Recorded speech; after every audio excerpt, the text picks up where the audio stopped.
If you use a BMW Digital Key or BMW Digital Key Plus, keep the deactivated service card in your car so you can hand it over to your service partner for planned service appointments, for valet parking, or in the event a tow is required.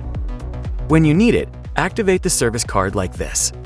With a digital or physical key in the vehicle, place the service card in the wireless charging tray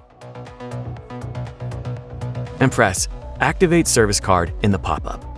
Or, alternatively, with a card placed in the wireless charging tray, go to All Apps, Keys, Digital Key, Service Card, Activate Service Card. That's it. And here's how to use it.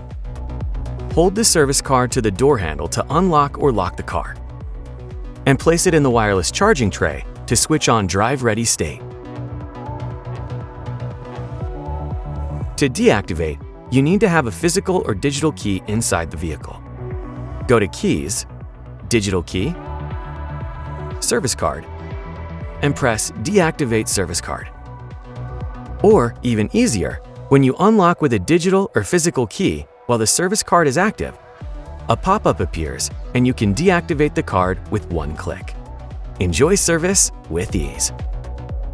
Continue watching our how-to series to get the most out of your BMW.